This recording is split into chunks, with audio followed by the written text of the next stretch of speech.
Assalamualaikum salangon, mapagpalang araw. Sa araw na ito pala yung aking niluto, kanin na yelo o amaya binaning. Sobrang simple lang at madaling gawin. Tara! Yung gagamitin ko ngayon, manok lang, kanin ng manok, oo. Saka yan, may mga gulay pa yan, carrot at saka kusa sa Arabic. Tapos ayan, atsal, yan, sibuyas bawang, at saka ito, Baguio beans at saka mais. Saka ito yung ating pampalasa, asin, paminta, yung mix masala, ayan, biryani spice. Saka meron tayong kalawag yan, pampakulay lang. Gagamit pala ko ng deep sermon. Ayan, umpisahan na natin. Naglagay nga pala ko ng mantika, yan. At nagdagdag na rin ako ng mantikilya. Okay, gisa na natin yung sibuyas at bawang. Sobra mainit yan talaga, at halo-haloin lang natin. Ayan, i-mix-mix lang natin. Ayan, dahil nalanta na yung ating sibuyas, pwede nang ilagay nyo. Ayan, lagay ko na yung manok. At halo-haloin lang natin. Ayan. Tapos yan, lalagyan ko na siya ng gitramwan, mga 2 kutsara lang. Tapos, isusunod ko na yung mga kanino na pampalasa. Ayan, halo-haloin lang natin ulit. Para maghalo yung sangkap ng pampalasa sa manok.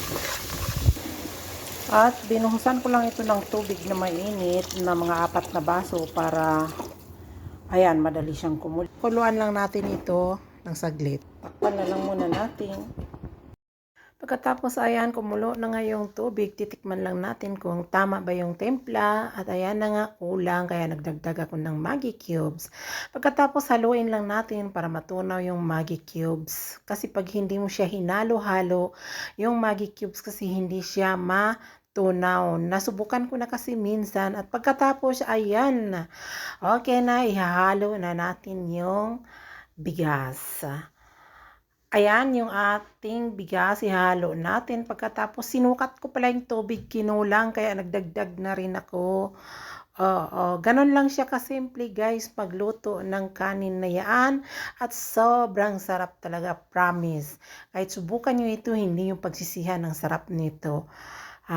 Ayan, halo-haloin lang din natin muli na malangot sa may ito kasubray kina simbolo. At pagkatapos ayan, pwede na, may tubig pa naman, ilalagay na natin yung mga sangkap nating gulay kanina. Yan, ilalagay na pala natin yung gulay. Sasabay na natin. Ayan, nagdagdag pala ako ng kalabasa para mas lalo siyang sumarap. Tapos, i-mix lang natin. Ayun, natatapon. Sobra na talaga yung aking pagkabulol. Pero, sadyang ganun talaga yun. Ayan, i-mix lang, imikos-mikos lang natin. Yan.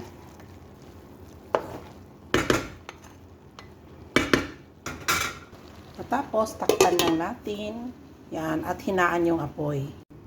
At habang hinihintay ko yung pagkaluto ng kanin, ayan, naggawa na pala ako ng salad na gamit ko lang ay 2 pipino at saka 1 yogurt. Ayan, naglagay na rin ako ng asin, paminta at saka yung herbs.